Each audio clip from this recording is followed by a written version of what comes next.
The Olympian Conquest. Part 1. Origin of the Olympians. The historian of early Greece must find himself often on the watch for a particular cardinal moment, generally impossible to date in time and sometimes hard even to define in terms of development, when the clear outline that we call classical Greece begins to take shape out of the mist. It is the moment when, as Herodotus puts it, the Hellenic race was marked off from the barbarian as more intelligent and more emancipated from silly nonsense. In the 8th century BC, for instance, so far as our remains indicate, there cannot have been much to show that the inhabitants of Attica and Boeotia and the Peloponnese were markedly superior to those of, say, Lycia or Phrygia, or even Epirus. By the middle of the 5th century, the difference is enormous. On the one side is Hellas, on the other the motley tribes of Barbaroi. When the change does come, and is consciously felt, we may notice a significant fact about it. It does not announce itself as what it was, a new thing in the world. It professes to be a revival, or rather an emphatic realization of something very old. The new spirit of classical Greece, with all its humanity, its intellectual life, its genius for poetry and art, describes itself merely as being Hellenic, like the Hellenes. And the Hellenes were simply, as far as we can make out, much the same as the Achaioi, one of the many tribes of predatory Northmen who had swept down on the Aegean kingdoms in the dawn of Greek history. This claim of a new thing to be old is, in varying degrees, a common characteristic of great movements. The Reformation professed to be a return to the Bible, the evangelical movement in England a return to the Gospels, the High Church movement a return to the early Church. A large element even in the French Revolution, the greatest of all breaches with the past, had for its ideal a return to Roman republican virtue or to the simplicity of the natural man. I noticed quite lately a speech of an American progressive leader claiming that his principles were simply those of Abraham Lincoln. The tendency is due in part to the almost insuperable difficulty of really inventing a new word to denote a new thing. It is so much easier to take an existing word, especially a famous word with fine associations, and twist it into a new sense. In part, no doubt, it comes from mankind's natural love for these old associations, and the fact that nearly all people who are worth much have in them some instinctive spirit of reverence. Even when striking out a new path, they like to feel that they themselves are following at least the spirit of one greater than themselves.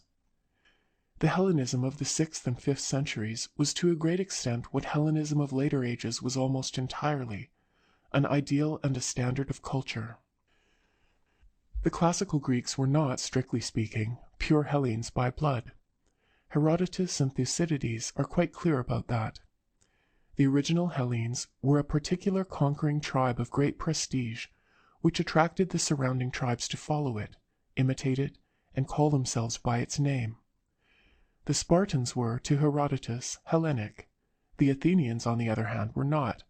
They were Pelasgian, but by a certain time changed into Hellenes and learnt the language. In historical times we cannot really find any tribe of pure Hellenes in existence, though the name clings faintly to a particular district, not otherwise important, in South Thessaly. Had there been any undoubted Hellenes with incontrovertible pedigrees still going, very likely the ideal would have taken quite a different name.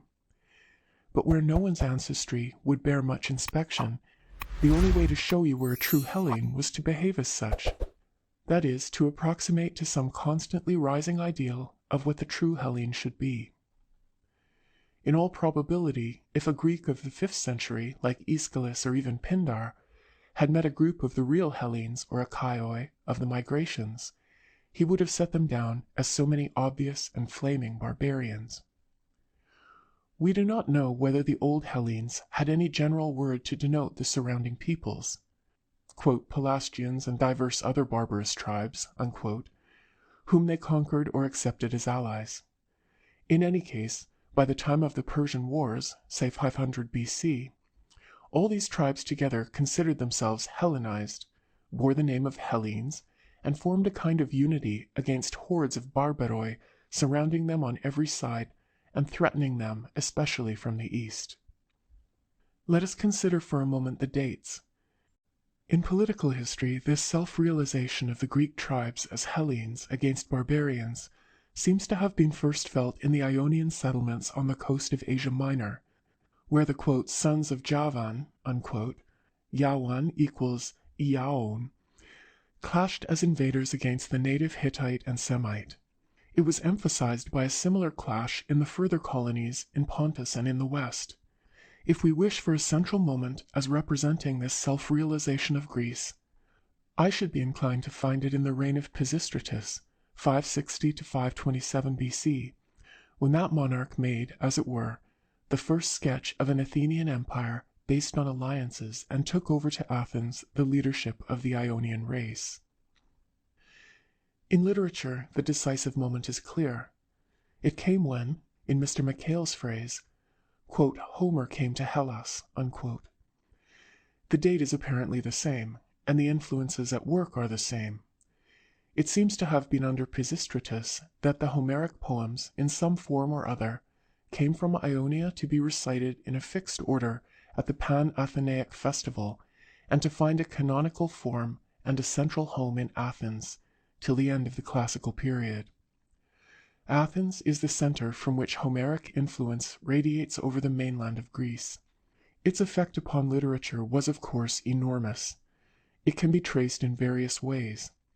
By the content of the literature, which now begins to be filled with heroic saga, by a change of style which emerges in, say, Pindar and Aeschylus, when compared with what we know of Corinna or Thespis. More objectively and definitely, it can be traced in a remarkable change of dialect. The old Attic poets, like Solon, were comparatively little affected by the epic influence. The later elegists, like Ion, Euneus, and Plato, were steeped in it. In religion, the cardinal moment is the same. It consists in the coming of Homer's Olympian gods, and that is to be the subject of the present essay. I am not, of course, going to describe the cults and characters of the various Olympians. For that inquiry, the reader will naturally go to the 5 learned volumes of my colleague, Dr. Farnell. I wish merely to face certain difficult and, I think, hitherto unsolved problems affecting the meaning and origin and history of the Olympians as a whole. Herodotus in a famous passage tells us that Homer and Hesiod, quote, made the generations of the gods for the Greeks and gave them their names and distinguished their offices and crafts and portrayed their shapes, unquote. The date of this wholesale proceeding was, he thinks, perhaps as much as 400 years before his own day, around 430 BC, but not more. Before that time the Pelasgians, i.e. the primitive inhabitants of Greece as opposed to the Hellenes, were worshipping gods in indefinite numbers, with no particular names. Many of them appear as figures carved emblematically with sex emblems to represent the powers of fertility and generation, like the Athenian Hermes. The whole account bristles with points for discussion, but in general it suits very well with the picture drawn in the first of these essays, with its earth maidens and mothers and its projected kouroi. The background is the pre-Hellenic or Domheit. The new shape impressed upon it is the great anthropomorphic Olympian family as defined in the Homeric epos and more timidly in Hesiod. But of Hesiod we must speak later. Now who are these Olympian gods and where do they come from? Homer did not make them out of nothing, but the understanding of them is beset with problems. In the first place, why are they called Olympian? Are they the gods of Mount Olympus, the old sacred mountain of Homer's Achaioi, or do they belong to the great sanctuary of Olympia, in which Zeus, the lord of the Olympians, had his greatest festival? The two are at opposite ends of Greece, Olympus in North Thessaly in the northeast, Olympia in Elis in the southwest. From which did the Olympians come? On the one hand, it is clear in Homer that they dwell on Mount Olympus. They have Olympian houses, beyond human sight, on the top of the sacred mountain which in the Odyssey is identified with heaven. On the other hand, when Pisistratus introduced the worship of Olympian Zeus on a great scale into Athens, and built the Olympiaeum, he seems to have brought him straight from Olympia in Elis, for he introduced the special Elean complex of gods, Zeus, Rhea, Kronos, and gay Olympia. Fortunately, this puzzle can be solved. The Olympians belong to both places. It is merely a case of tribal migration. History, confirmed by the study of the Greek dialects, seems to show that these northern Achaioi came down across central Greece and the Gulf of Corinth and settled in Elis. They brought with them their Zeus, who was already called Olympian, and established him as superior to the existing god Kronos. The games became Olympian, and the sanctuary by which they were performed Olympia. As soon as this point is clear, we understand also why there is more than one Mount Olympus. We can all think of two, one in Thessaly and one across the Aegean in Mysia. But there are many more, some 20-odd if I mistake not, in the whole Greek region. It is a pre-Greek word applied to mountains, and it seems clear that the Olympian gods, wherever their worshippers moved, tended to dwell in the highest mountain in the neighborhood, and the mountain thereby became Olympus. The name then explains itself. The Olympians are the mountain gods of the old invading Northmen, the chieftains and princes, each with his comitatus or loose following of retainers and minor chieftains, who broke in upon the ordered splendors of the Aegean palaces, and still more important, on the ordered simplicity of tribal life in the pre-Hellenic villages of the mainland. Now it is a canon of religious study that all gods reflect the social state, past or present, of their worshippers. From this point of view, what appearance do the Olympians of Homer make? What are they there for? What do they do? And what are their relations to one another? The gods of most nations claim to have created the world. The Olympians make no such claim. The most they ever did was to conquer it. Zeus and his comitatus conquered Kronos and his, conquered and expelled them, sent them migrating beyond the horizon, heaven knows where. Zeus took the chief dominion and remained a permanent overlord, but he apportioned large kingdoms to his brothers Hades and Poseidon, and confirmed various of his children and followers in lesser fiefs. Apollo went off on his own adventure and conquered Delphi. Athena conquered the giants. She gained Athens by a conquest over Poseidon, a point of which we will speak later. And when they have conquered their kingdoms, what do? Do they attend to the government? Do they promote agriculture? Do they practice trades and industries? Not a bit of it. Why should they do any honest work? They find it easier to live on the revenues and blast with thunderbolts the people who do not pay. They are conquering chieftains, royal buccaneers. They fight and feast and play and make music. They drink deep and roar with laughter at the lame smith who waits on them. They are never afraid, except of their own king. They never tell lies, except in love and war. A few deductions may be made from this statement, but they do not affect its main significance. One god, you may say, Hephaestus, is definitely a craftsman. Yes, a smith, a maker of weapons, the one craftsman that a gang of warriors needed to have by them, and they preferred him lame so that he should not run away. Again, Apollo herded for hire the cattle of Admetus. Apollo and Poseidon built the walls of Troy for Laomedon. Certainly in such stories we have an intrusion of other elements, but in any case the work done is not habitual work, it is a special punishment. Again, it is not denied that the Olympians have some effect on agriculture and on justice. They destroy the harvests of those who offend them. They punish oath-breakers and the like.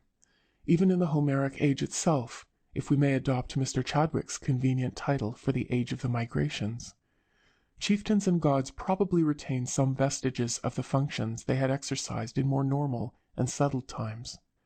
And besides, we must always realize that, in these inquiries, we never meet a simple and uniform figure. We must further remember that these gods are not real people with a real character. They never existed.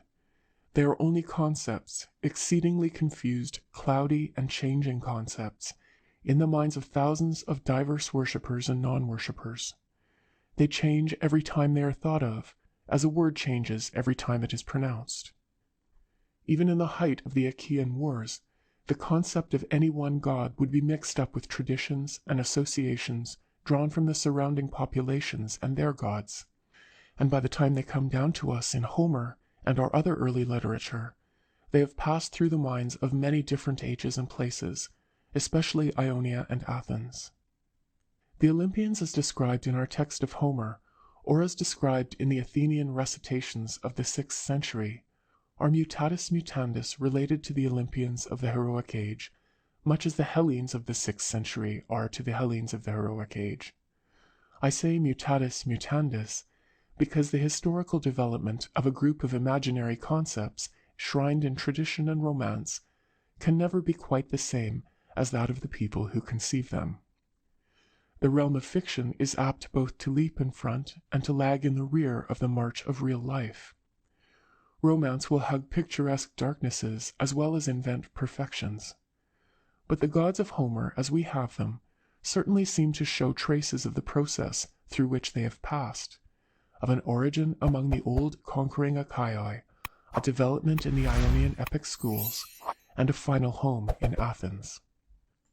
Footnote: I do not touch here on the subject of the gradual expurgation of the poems to suit the feelings of a more civilized audience.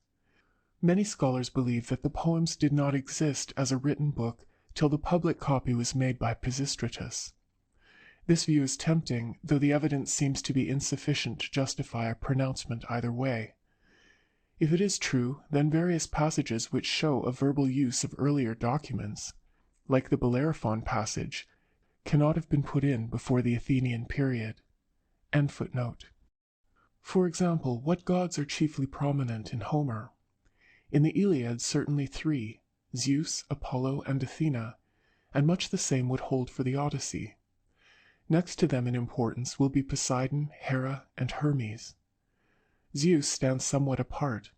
He is one of the very few gods with recognizable and undoubted Indo-Germanic names: Geos, the well-attested sky and rain god of the Aryan race.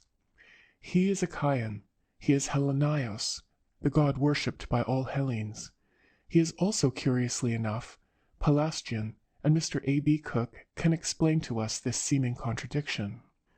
Footnote: in his Zeus, the Indo-European sky god, 1914-1924. End footnote. But the northern elements in the conception of Zeus have on the whole triumphed over any Pelasgian or Aegean sky god with which they may have mingled, and Zeus, in spite of his dark hair, may be mainly treated as the patriarchal god of the invading Northmen, passing from the upper Danube down by his 3 great sanctuaries, Dodona, Olympus, and Olympia. He had an extraordinary power of ousting or absorbing the various objects of aboriginal worship which he found in his path. The story of Mylikios above is a common one. Of course, we must not suppose that the Zeus of the actual Achaia was a figure quite like the Zeus of Phidias or of Homer. There has been a good deal of expurgation in the Homeric Zeus, as Mr. Cook clearly shows. The counselor and cloud compeller of classical Athens was the wizard and rainmaker of earlier times, and the All-Father surprises us in Thera and Crete by appearing both as a babe and as a kouros in the spring dances and initiation rituals. It is a long way from these conceptions to the Zeus of Aeschylus, a figure as sublime as the Jehovah of Job, but the lineage seems clear. Zeus is the Achaean sky god. His son Phoebus Apollo is of more complex make. On the one side he is clearly a Northman. He has connections with the Hyperboreans. He has a sacred road leading far into the north, along which offerings are sent back from shrine to shrine, beyond the bounds of Greek knowledge. Such sacred roads are normally the roads by which the god himself has traveled. The offerings are sent back from the new sanctuary to the old. On the other side, Apollo reaches back to an Aegean matriarchal kouros. His home is Delos, where he has a mother, Leto, but no very visible father. He leads the ships of his islanders, sometimes in the form of a dolphin. He is no Hellene. In the fighting at Troy he is against the Achaia. He destroys the Greek host, he champions Hector, he even slays Achilles. In the Homeric hymn to Apollo, we read that when the great archer draws near to Olympus, all the gods tremble and start from their seats. Leto alone, and of course Zeus, hold their ground. What this god's original name was at Delos, we cannot be sure. He has very many names and epithets. But he clearly became identified with a similar god at Delphi and adopted his name, Apollon, or in the Delphic Dorian form, Apellon, presumably the Kouros projected from the Dorian gatherings called Apelli. As Phoebus, he is a sun god, and from classical times onward, we often find him definitely identified with the sun, a distinction which came easily to a Kouros. In any case, and this is the important point, he is at Delos the chief god of the Ionians. The Ionians are defined by Herodotus as those tribes and cities who were sprung from Athens and kept the Apaturia. They recognized Delos as their holy place and worshipped Apollo Patros as their ancestor. The Ionian Homer has naturally brought us the Ionian god, and significantly enough, though the tradition makes him an enemy of the Greeks, and the poets have to accept the tradition, there is no tendency to crab or belittle him. He is the most splendid and awful of Homer's Olympians. The case of Pallas Athena is even simpler, though it leads to a somewhat surprising result. What Apollo is to Ionia, that, and more, Athena is to Athens. There are doubtless foreign elements in Athena, some Cretan and Ionian, some northern. But her whole appearance in history and literature tells the same story as her name. Athens is her city, and she is the goddess of Athens, the Athena or Athenaia Kore. In Athens she can be simply Parthenos, the maiden. Elsewhere she is the Attic or Athenian maiden. As Glaucopis, she is identified or associated with the owl that was the sacred bird of Athens. As Pallas, she seems to be a thunder maiden, a sort of Charonia or bride of Charonos. A palladion consists of two thunder shields set one above the other like a figure 8, and we can trace in art types the development of this 8 into a human figure. It seems clear that the old Achaoi cannot have called their warrior maiden, daughter of Zeus, by the name Athena or Athenaia. The Athenian goddess must have come in from Athenian influence, and it is strange to find how deep into the heart of the poems that influence must have reached. If we try to conjecture whose place it is that Athena has taken, it is worth remarking that her regular epithet, daughter of Zeus, belongs in Sanskrit to the dawn goddess Eos. The transition might be helped by some touches of the dawn goddess that seem to linger about Athena in myth. The rising sun stayed his horses while Athena was born from the head of Zeus. Also, she was born amid a snowstorm of gold.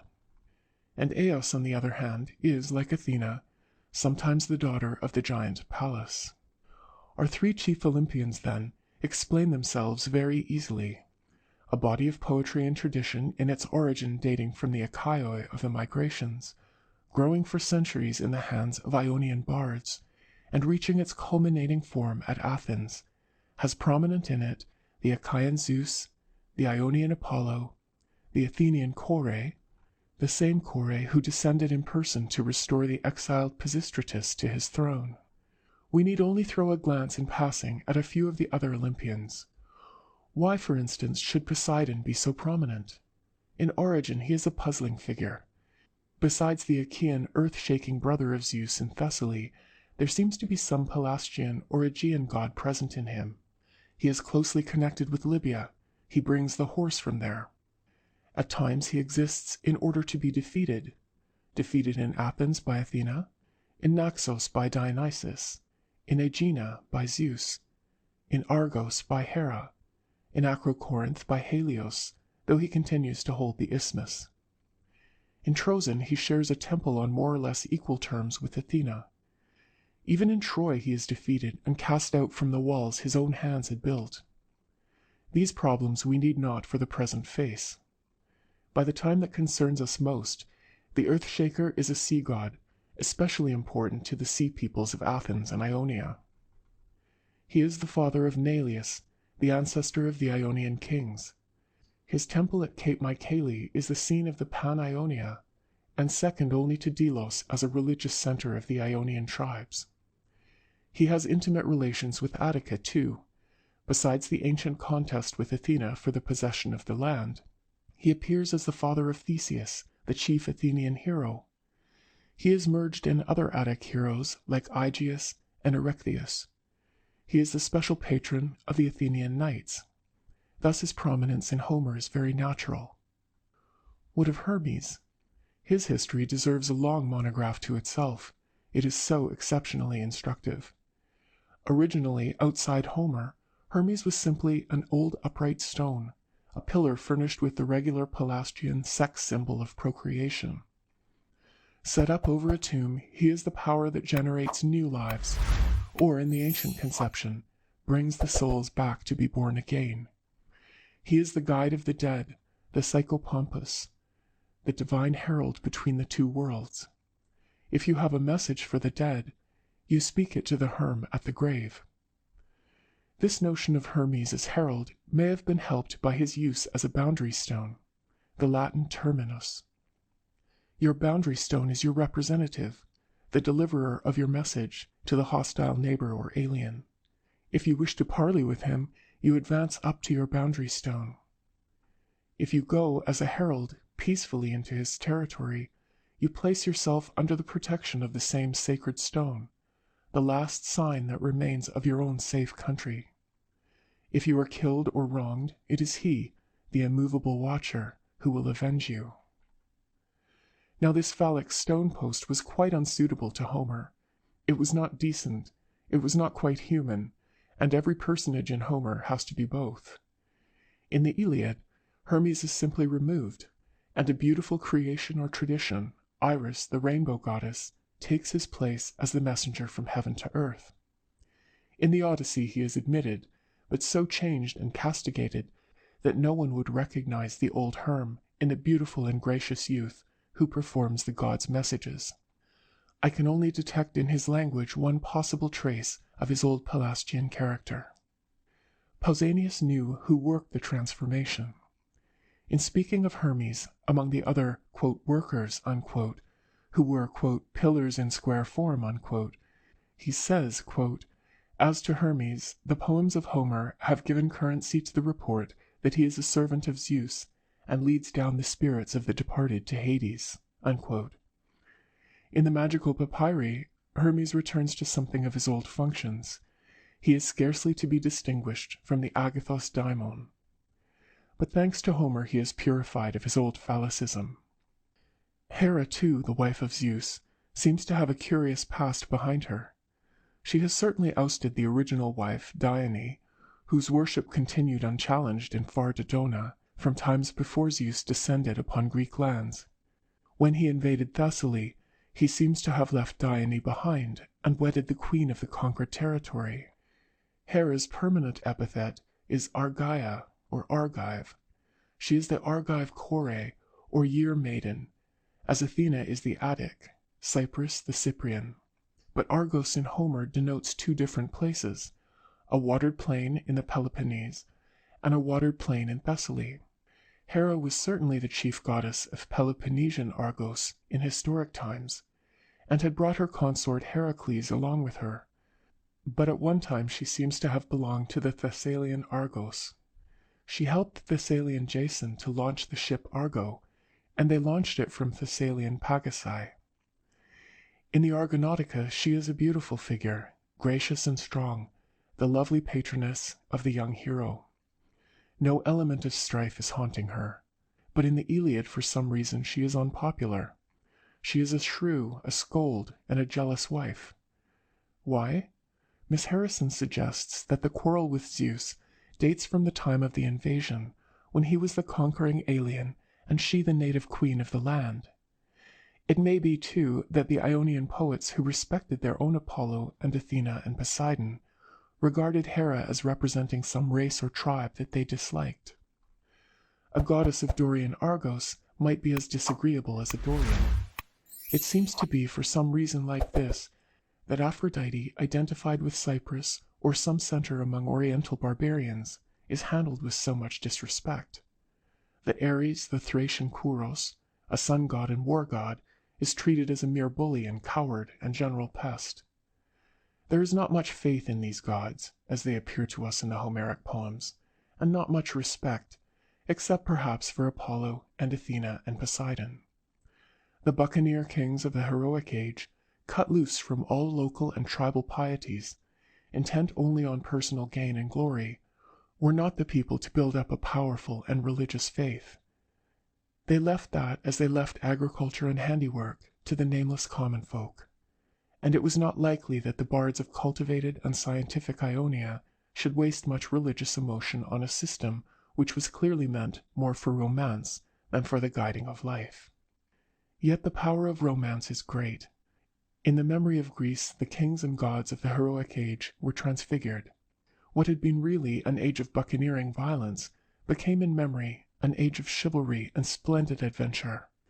The traits that were at all tolerable were idealized.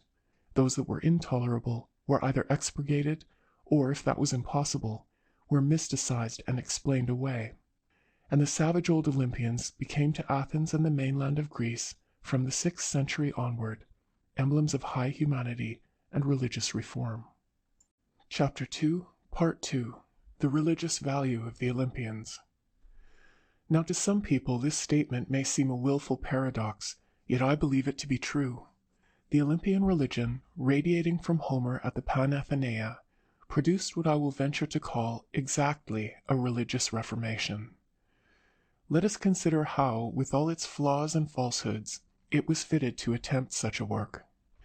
In the first place, the poems represent an Achaean tradition, the tradition of a northern conquering race, organized on a patriarchal, monogamous system vehemently distinct from the matrilineal customs of the Aegean or Hittite races, with their polygamy and polyandry, their agricultural rites, their sex emblems and fertility goddesses.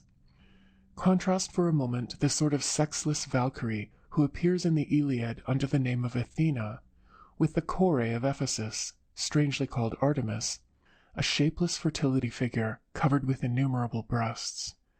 That suggests the contrast that I mean. Secondly, the poems are by tradition aristocratic. They are the literature of chieftains, alien to low popular superstition. True, the poems as we have them are not court poems. That error ought not to be so often repeated. As we have them, they are poems recited at the panegyris, or public festival. But they go back in ultimate origin to something like lays sung in a royal hall.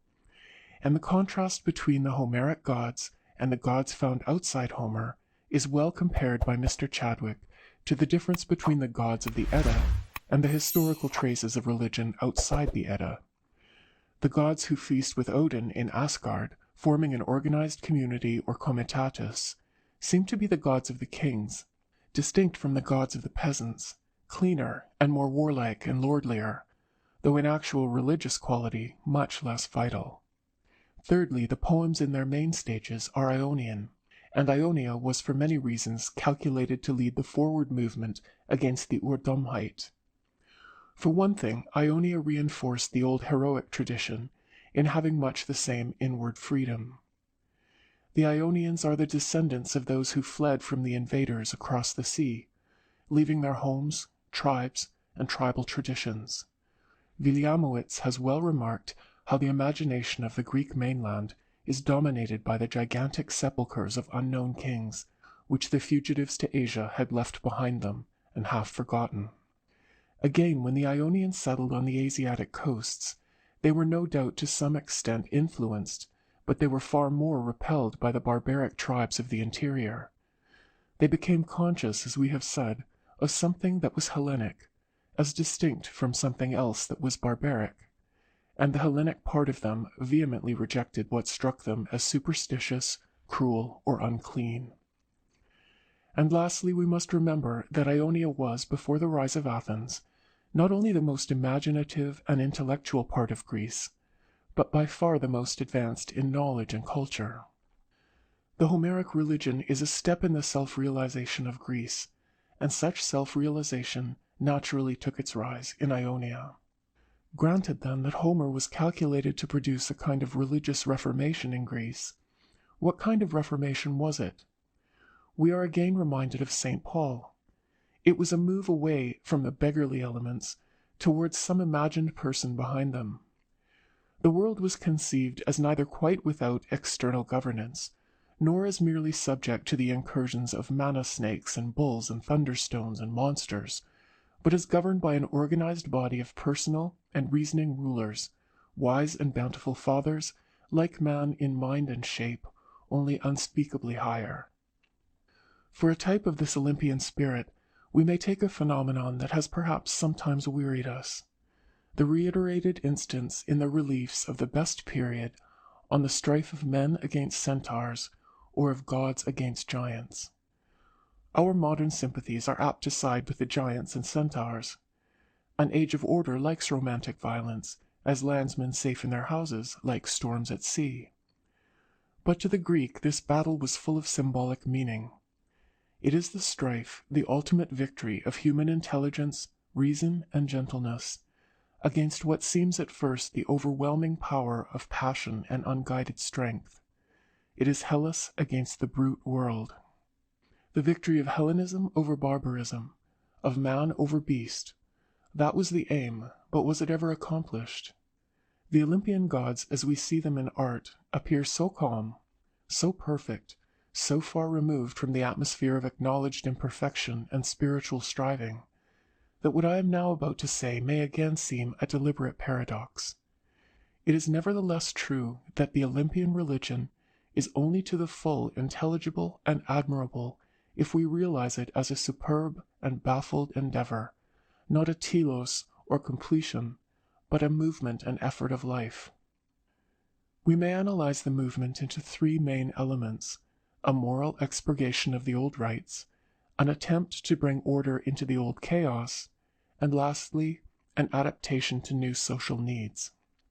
We will take the three in order. In the first place, it gradually swept out of religion, or at least covered with a decent veil, that great mass of rites which was concerned with the food supply and the tribe supply, and aimed at direct stimulation of generative processes.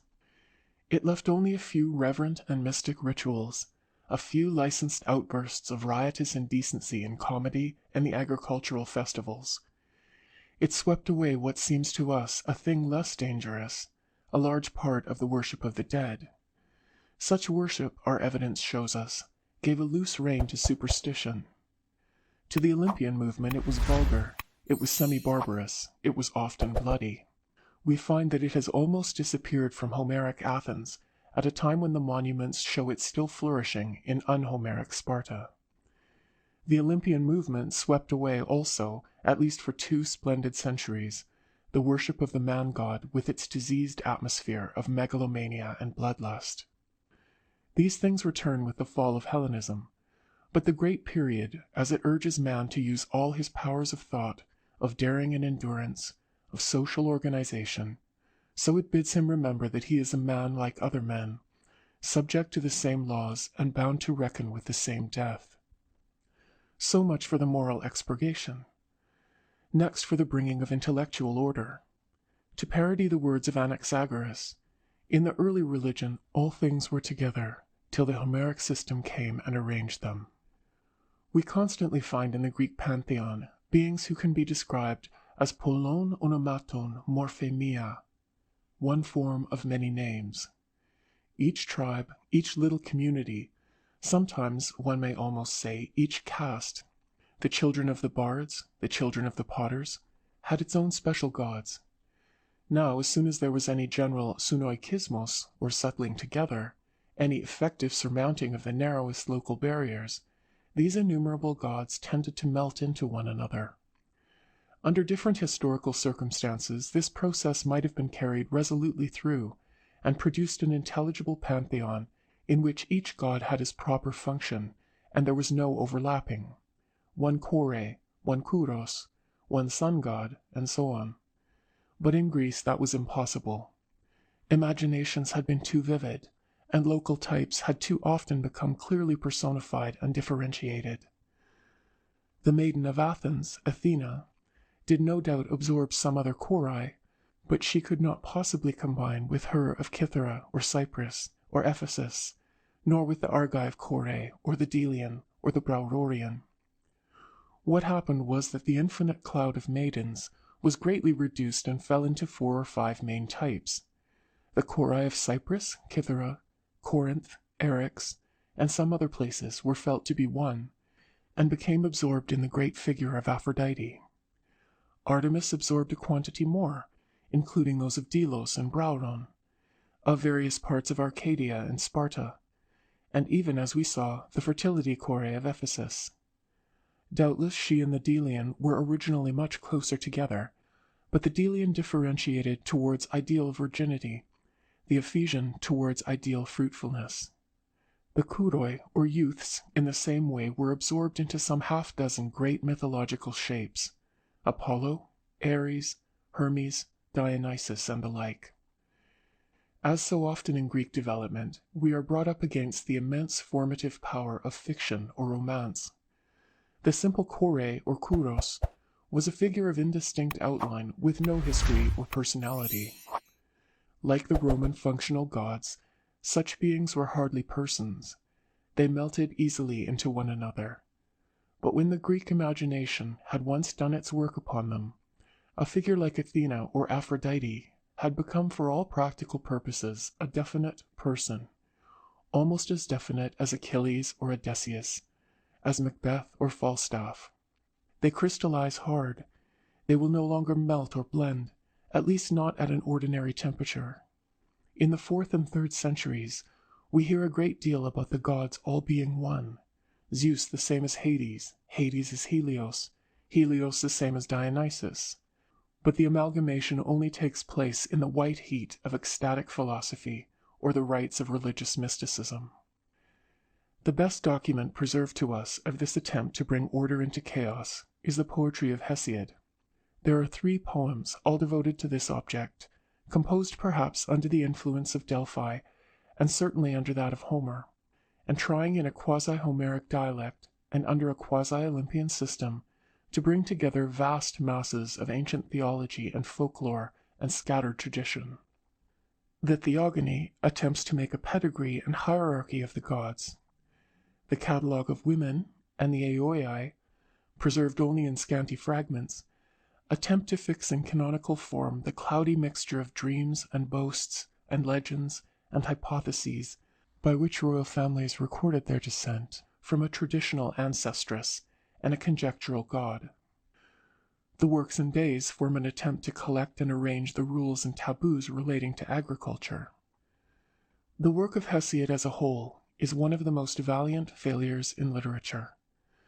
The confusion and absurdity of it are only equaled by its strange, helpless beauty and its extraordinary historical interest. The Hesiodic system, when compared with that of Homer, is much more explicit, much less expurgated, infinitely less accomplished and tactful. At the back of Homer lay the lordly warrior gods of the heroic age. At the back of Hesiod, the crude and tangled superstitions of the peasantry of the mainland. Also, the Hesiodic poets worked in a comparatively backward and unenlightened atmosphere. The Homeric were exposed to the full light of Athens. The third element in this Homeric reformation is an attempt to make religion satisfy the needs of a new social order. The earliest Greek religion was clearly based on the tribe, a band of people, all in some sense kindred and normally living together, people with the same customs, ancestors, initiations, flocks and herds and fields. This tribal and agricultural religion can hardly have maintained itself unchanged at the great Aegean centers like Knossos and Mycenae. Footnote: I have not attempted to consider the Cretan cults. They lie historically outside the range of these essays, and I am not competent to deal with evidence that is purely archaeological. But in general, I imagine the Cretan religion to be a development from the religion described in my first essay, affected both by the change in social structure from the village to sea empire, and by foreign, especially Egyptian, influences. No doubt the Achaean gods were influenced on their side by Cretan conceptions, though perhaps not so much as Ionia was. End footnote. It certainly did not maintain itself among the marauding chiefs of the heroic age. It bowed its head beneath the scepter of its own divine kings and the armed heel of its northern invaders, only to appear again almost undamaged and unimproved when the kings were fallen and the invaders sunk into the soil like storms of destructive rain. But it no longer suited its environment. In the age of the migrations, the tribes had been broken, scattered, remixed. They had almost ceased to exist as important social entities. The social unit which had taken their place was the political community of men, of whatever tribe or tribes, who were held together in times of danger and constant war by means of a common circuit wall, a polis. The idea of the tribe remained. In the earliest classical period, we find every Greek city still nominally composed of tribes, but the tribes are fictitious. The early city-makers could still only conceive of society on a tribal basis. Every local or accidental congregation of people who wish to act together have to invent an imaginary common ancestor. The clash between the old tribal traditions that have lost their meaning, though not their sanctity, and the new duties imposed by the actual needs of the polis, leads to many strange and interesting compromises. The famous constitution of Cleisthenes shows several. An old proverb expresses well the ordinary feeling on the subject. Hosce polis sorexia, nomos darchaios aristos. Whatever the city may do, but the old custom is the best. Now in the contest between city and tribe, the Olympian gods had one great negative advantage. They were not tribal or local, and all other gods were. They were by this time international, with no strong roots anywhere except where one of them could be identified with some native god. They were full of fame and beauty and prestige. They were ready to be made poliokoi, or city holders, of any particular city, still more ready to be Hellenioi, patrons of all Hellas. In the working out of these three aims, the Olympian religion achieved much. In all three it failed. The moral expurgation failed owing to the mere force of inertia possessed by old religious traditions and local cults. We must remember how weak any central government was in ancient civilization. The power and influence of a highly civilized society were apt to end a few miles outside its city wall. All through the backward parts of Greece, obscene and cruel rites lingered on, the darker and worse the further they were removed from the full light of Hellenism. But in this respect the Olympian religion did not merely fail, it did worse. To make the elements of a nature religion human is inevitably to make them vicious. There is no great moral harm in worshipping a thunderstorm, even though the lightning strikes the good and evil quite recklessly. There is no need to pretend that the lightning is exercising a wise and righteous choice. But when once you worship an imaginary quasi-human being who throws the lightning, you are in a dilemma. Either you have to admit that you are worshipping and flattering a being with no moral sense, because he happens to be dangerous, or else you have to invent reasons for his wrath against the people who happen to be struck, and they are pretty sure to be bad reasons. When the Ark of Israel was being brought back from the Philistines, the cattle slipped by the threshing floor of Nachon, and the holy object was in danger of falling. A certain Uzzah, as we all know, sprang forward to save it and was struck dead for his pains. Now if he was struck dead by the sheer holiness of the taboo object, the holiness stored inside it like so much electricity, his death was a misfortune, an interesting accident, and no more. But when it is made into the deliberate act of an anthropomorphic god, who strikes a well-intentioned man dead in explosive rage for a very pardonable mistake, a dangerous element has been introduced into the ethics of that religion. A being who is the moral equivalent of man must not behave like a charge of dynamite.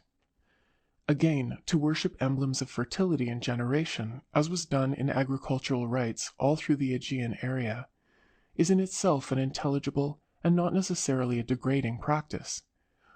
But when those elements are somehow humanized, and the result is an anthropomorphic god of enormous procreative power and innumerable amours, a religion so modified has received a death blow. The step that was meant to soften its grossness has resulted in its moral degradation. This result was intensified by another well-meant effort at elevation. The leading tribes of central Greece were, as we have mentioned, apt to count their descent from some heroine ancestress. Her consort was sometimes unknown, and in a matrilineal society unimportant. Sometimes he was a local god or river. When the Olympians came to introduce some order and unity among these innumerable local gods, the original tribal ancestor tended, naturally enough, to be identified with Zeus, Apollo, or Poseidon. The unfortunate Olympians, whose system really aimed at purer morals and condemned polygamy and polyandry, are left with a crowd of consorts that would put Solomon to shame. Thus a failure in the moral expurgation was deepened by a failure in the attempt to bring intellectual order into the welter of primitive gods. The only satisfactory end of that effort would have been monotheism. If Zeus had only gone farther and become completely, once and for all, the father of all life, the scandalous stories would have lost their point and meaning. It is curious how near to monotheism, and to monotheism of a very profound and impersonal type, the real religion of Greece came in the 6th and 5th centuries. Many of the philosophers, Xenophanes, Parmenides, and others, asserted it clearly or assumed it without hesitation. Aeschylus, Euripides, Plato, in their deeper moments, point the same road. Indeed, a metaphysician might hold that their theology is far deeper than that to which we are accustomed, since they seem not to make any particular difference between hoi theoi and ho theos or to theon. They do not instinctively suppose that the human distinctions between he and it, or between one and many, apply to the divine. Certainly Greek monotheism, had it really carried the day, would have been a far more philosophic thing than the tribal and personal monotheism of the Hebrews. But unfortunately too many hard-caked superstitions, too many tender and sensitive associations, were linked with particular features in the pantheon, or particular rites which had brought the worshippers religious peace. If there had been some Hebrew prophets about, and a tyrant or two, progressive and bloody-minded, to agree with them, polytheism might perhaps actually have been stamped out in Greece at one time. But Greek thought, always sincere and daring, was seldom brutal, seldom ruthless or cruel. The thinkers of the great period felt their own way gently to the Holy of Holies, and did not try to compel others to take the same way. Greek theology, whether popular or philosophical, seldom denied any god, seldom forbade any worship. What it tried to do was to identify every new god with some aspect of one of the old ones, and the result was naturally confusion. Apart from the Epicurean school, which though powerful was always unpopular, the religious thought of later antiquity for the most part took refuge in a sort of apotheosis of good taste, in which the great care was not to hurt other people's feelings, or else it collapsed into helpless mysticism. The attempt to make Olympianism a religion of the polis failed also. The Olympians did not belong to any particular city. They were too universal, and no particular city had a very positive faith in them. The actual polis was real and tangible, the Homeric gods a little alien and literary. The city herself was a most real power, and the true gods of the city, who had grown out of the soil and the wall, were simply the city herself in her eternal and personal aspect, as mother and guide and lawgiver, the worshipped and beloved being whom each citizen must defend even to the death. As the kouros of his day emerged from the social group of kouroi, or the afflictor from the band of suppliants, in like fashion, he polias or ho polius emerged as a personification or projection of the city. He polias in Athens was of course Athena. Ho polius might as well be called Zeus as anything else. In reality, such beings fall into the same class as the hero Argos, or Corinthos, son of Zeus. The city worship was narrow, yet to broaden it was, except in some rare minds, to sap its life. The ordinary man finds it impossible to love his next-door neighbors, except by siding with them against the next door but one. It proved difficult, even in a city like Athens, to have gods that would appeal to the loyalty of all Attica. On the Acropolis at Athens there seemed originally to have been Athena and some kouros corresponding with her, some waterer of the earth, like Erechtheus. Then as Attica was united and brought under the lead of its central city, The gods of the outlying districts began to claim places on the Acropolis. Pallas, the thunder maid of Pallene in the south, came to form a joint personality with Athena. Oinoi, a town in the northeast, on the way from Delos to Delphi, had for its special god a Pythian Apollo. When Oinoi became Attic, a place for the Pythian Apollo had to be found on the Acropolis. Dionysus came from Eleutherae, Demeter and Kore from Eleusis, Theseus himself perhaps from Marathon, or even from Troezen. They were all given official residences on Athena's rock, and Athens, in return, sent out Athena to new temples built for her in Prasiae and Sunion and various colonies. This development came step by step and grew out of real worships. It was quite different from the wholesale adoption of a body of non-national, poetical gods. Yet even this development was too artificial, too much stamped with the marks of expediency and courtesy and compromise. It could not live. The personalities of such gods vanish away. Their prayers become prayers to all gods and goddesses of the city. Theos kai theesi, pasi kai pasesi. Those who remain, chiefly Athena and Theseus, only mean Athens. What then, amid all this failure, did the Olympian religion actually achieve? First, it debarbarized the worship of the leading states of Greece. Not of all Greece, since antiquity had no means of spreading knowledge comparable to ours. It reduced the horrors of the Urdummheit, for the most part, to a romantic memory, and made religion no longer a mortal danger to humanity. Unlike many religious systems, it generally permitted progress. It encouraged not only the obedient virtues, but the daring virtues as well. It had in it the spirit that saves from disaster, that knows itself fallible, and thinks twice before it hates and curses and persecutes. It wrapped religion in sophrosine. Again, it worked for concord and fellow-feeling throughout the Greek communities.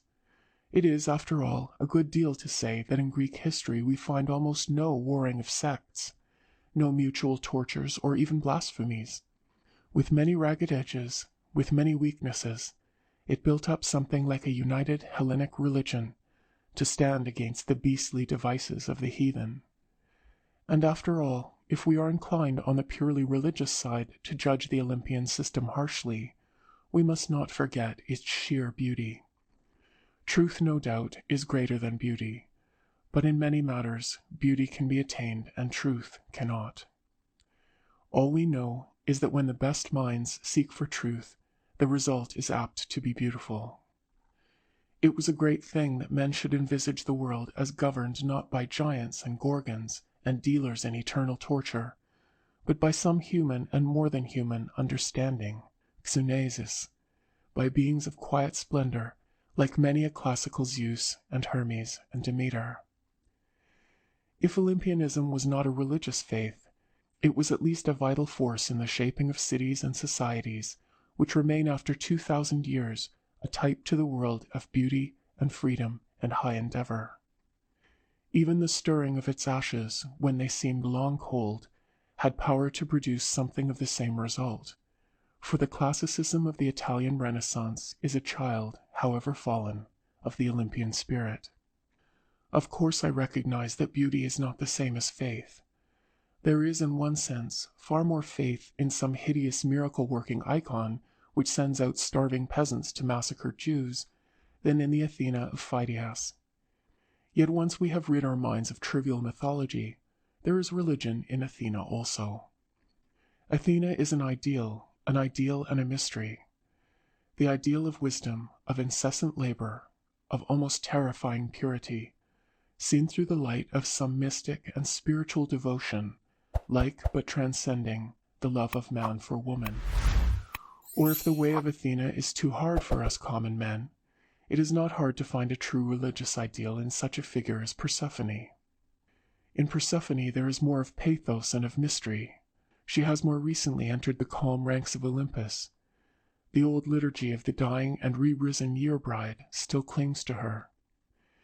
If religion is that which brings us into relation with the great world forces, there is the very heart of life in this homecoming bride of the underworld, life with its broken hopes, its disaster, its newfound spiritual joy.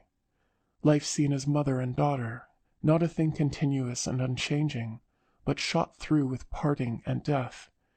Life as a great love or desire, ever torn asunder and ever renewed. But stay, a reader may object. Is not this the Persephone, the Athena, of modern sentiment? Are these figures really the goddesses of the Iliad and of Sophocles? The truth is, I think, that they are neither the one nor the other. They are the goddesses of ancient reflection and allegory, the goddesses, that is, of the best and most characteristic worship that these idealized creations awakened.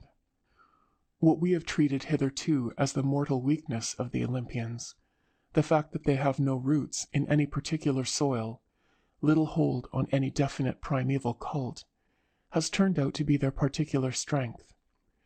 We must not think of allegory as a late post-classical phenomenon in Greece. It begins at least as early as Pythagoras and Heraclitus, perhaps as early as Hesiod, for Hesiod seems sometimes to be turning allegory back into myth. The Olympians, cut loose from the soil, enthroned only in men's free imagination, have two special regions which they have made their own, mythology and allegory. The mythology drops for the most part very early out of practical religion. Even in Homer we find it expurgated. In Pindar, Aeschylus, and Xenophanes it is expurgated, denied, and allegorized. The myths survive chiefly as material for literature, the shapes of the gods themselves chiefly as material for art. They are both of them objects not of belief but of imagination. Yet when the religious imagination of Greece deepens, it twines itself still around these gracious and ever-moving shapes. The Zeus of Aeschylus moves on into the Zeus of Plato, or of Cleanthes, or of Marcus Aurelius. Hermes, Athena, Apollo, all have their long spiritual history. They are but little impeded by the echoes of the old frivolous mythology, still less by any local roots or sectional prejudices or compulsory details of ritual. As the more highly educated mind of Greece emerged from a particular, local, tribal conception of religion, the old denationalized Olympians were ready to receive her. The real religion of the 5th century was, as we have said, a devotion to the city itself. It is expressed often in Aeschylus and Sophocles, again and again with more discord and more criticism in Euripides and Plato. For the indignant blasphemies of the Gorgias and the Troades bear the same message as the ideal patriotism of the Republic. It is expressed best, perhaps, and that without mention of the name of a single god, in the great funeral speech of Pericles. It is higher than most modern patriotism because it is set upon higher ideals. It is more fervid because the men practicing it lived habitually nearer to the danger point, and when they spoke of dying for the city, spoke of a thing they had faced last week and might face again tomorrow. It was more religious because of the unconscious mysticism in which it is clothed even by such hard heads as Pericles and Thucydides, the mysticism of men in the presence of some fact for which they have no words great enough. Yet for all its intensity, it was condemned by its mere narrowness. By the 4th century, the average Athenian must have recognized what philosophers had recognized long before, that a religion, to be true, must be universal, and not the privilege of a particular people.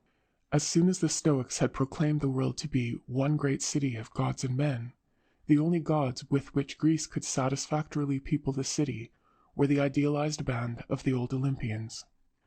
They are artists' dreams, ideals, allegories. They are symbols of something beyond themselves. They are gods of half-rejected tradition, of unconscious make-believe, of aspiration. They are gods to whom doubtful philosophers can pray, with all a philosopher's due caution, as to so many radiant and heart-searching hypotheses. They are not gods in whom anyone believes as a hard fact. Does this condemn them? Or is it just the other way? Is it perhaps that one difference between religion and superstition lies exactly in this, that superstition degrades its worship by turning its beliefs into so many statements of brute fact, on which it needs must act without question, without striving, without any respect for others or any desire for higher or fuller truth? It is only an accident, though perhaps an invariable accident, that all the supposed facts are false. In religion, however precious you may consider the truth you draw from it, you know that it is a truth seen dimly, and possibly seen by others better than by you. You know that all your creeds and definitions are merely metaphors, attempts to use human language for a purpose for which it was never made. Your concepts are, by the nature of things, inadequate. The truth is not in you, but beyond you, a thing not conquered but still to be pursued. Something like this, I take it, was the character of the Olympian religion, in the higher minds of later Greece. Its gods could awaken man's worship and strengthen his higher aspirations, but at heart they knew themselves to be only metaphors. As the most beautiful image carved by man was not God, but only a symbol to help towards conceiving the God, so the God himself, when conceived, was not the reality, but only a symbol to help towards conceiving the reality. That was the work set before them. Meantime, they issued no creeds that contradicted knowledge, no commands that made man sin against his own inner light.